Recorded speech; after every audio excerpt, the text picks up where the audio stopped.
Welcome you all guys. આજે આપણી આ સિરીઝનો 15મો દિવસ છે અને જનરલી આપણે કોઈ સ્ક્રિપ્ટ વગર કે કોઈ પ્રિપેરેશન વગર બોલીએ છીએ. અહીંયા કેમેરાની સામે આપણે બોલવાનો ડર દૂર થાય, અથવા તો કોઈ તૈયારી વગર ઇન્સ્ટન્ટ કે સ્પોન્ટેનિયસ આપણે કેટલું બોલી શકીએ એ કેપેસિટી આપણે માપવા માટે હું તમને આજે એક સ્ટોરીથી શરૂઆત કરું. તમે ભગવાન બુદ્ધ અને એના એક શિષ્યની આ સ્ટોરી છે. તમે કદાચ આ સ્ટોરી લગભગ ક્યાંય નહીં સાંભળી હોય, એટલા માટે હું તમને વાત કરું છું કે એના એક શિષ્ય છે અને એનું નામ છે પૂર્ણ. અને જ્યારે એની શિક્ષા પૂરી થાય છે ત્યારે પૂર્ણને બુદ્ધ ભગવાનનો સંદેશો વિવિધ દેશોમાં અને અલગ અલગ જગ્યાએ પહોંચાડવા માટે, ધર્મનો પ્રચાર કરવા માટે મોકલવામાં આવે છે. ત્યારે ભગવાન બુદ્ધ પાસે જ્યારે આજ્ઞા લેવા આવે છે પૂર્ણ, ત્યારે પૂર્ણ પૂછે છે કે ભગવાન, હું ક્યાં જાઉં, કે તમારો સંદેશો ક્યાં પહોંચાડું? એટલે ભગવાન બુદ્ધ એને એમ કહે છે કે તારી ઈચ્છા છે, તને જ્યાં જવું હોય ત્યાં જા.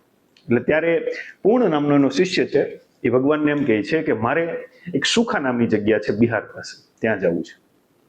હવે આ સાંભળીને ભગવાન બુદ્ધ તરત એને એમ કહે છે કે તું થોડુંક ધ્યાન રાખ, કારણ કે આ જગ્યા એવી છે કે ત્યાંના લોકો અત્યાર સુધી એને એક પણ પ્રકારનું એક્સપોઝર નથી, કે લોકોએ ક્યારેય સાધુ વેશમાં આવેલો માણસ ક્યારેય જોયો નથી.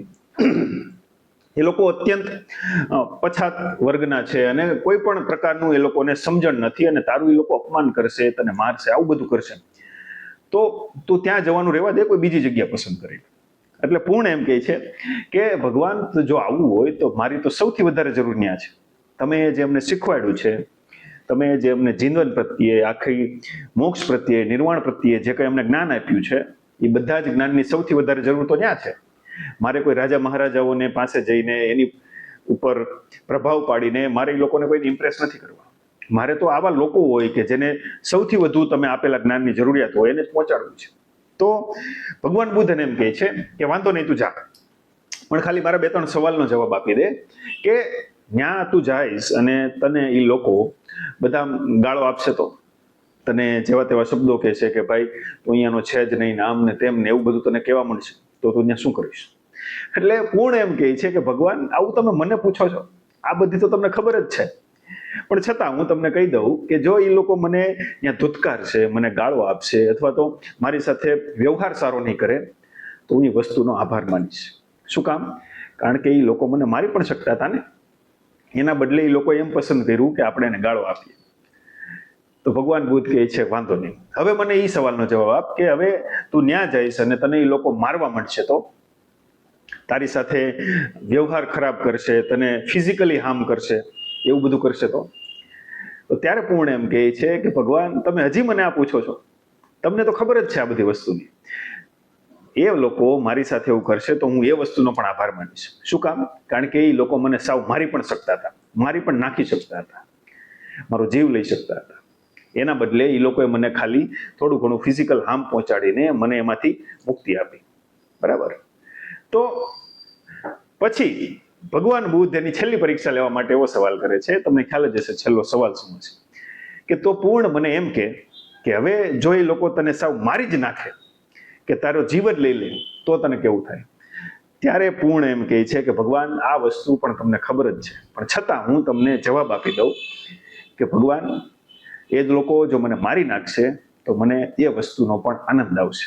કારણ કે જે જીવનની અંદર ભૂલચૂક કંઈક થાય એમ હતી, એ જીવનમાંથી એ લોકોએ મને મુક્તિ અપાવી.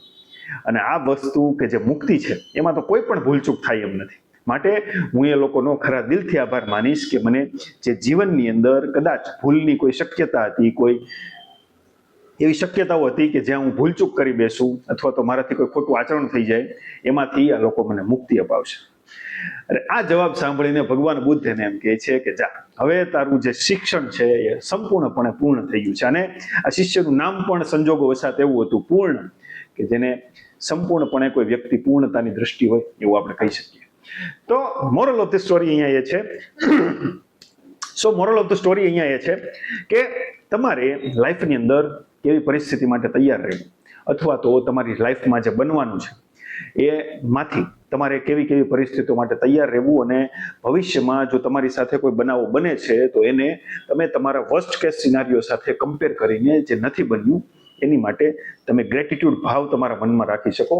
એ આખી સ્ટોરીનો મોરલ છે. હવે આને તમે એકદમ રિયાલિસ્ટિકલી જોવા જશો તો એવું નથી કે તમારે કોઈ પણ તમારી સાથે જે વસ્તુ બની છે એ ખરાબમાં ખરાબ વસ્તુ સાથે કમ્પેર કરીને તમારે જે અત્યારે થયું છે એને જ તમારે સ્વીકારી લેવું કે આમ કરી લેવું.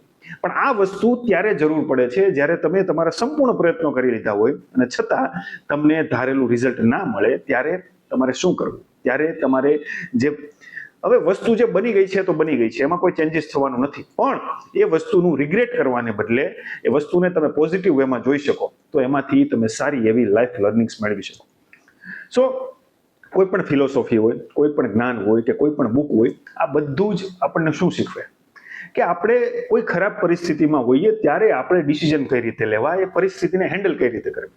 હવે તમે જોવો કે જે સારી સારી પરિસ્થિતિ હોય એ માટે તમને બધું મટીરિયલ અવેલેબલ છે, ત્યારે શું કરવું એ આપણે કોઈની જરૂર નથી. પણ આપણે જે લાઈફની અંદર થોડોક એવો સમય હોય કે જ્યાં આપણે સંભાળી લેવાની જરૂર હોય આપણી જાતને, પોતાને, આ બધી જગ્યાએ જરૂર પડે છે સાચા જ્ઞાનની, સાચી વિઝડમની, સાચી સમજદારીની. અને એ પર્ટિક્યુલર મોમેન્ટ ઉપર જો તમે સમજદારી બતાવી દીધી તો બસ થઈ ગયું તમારું કામ.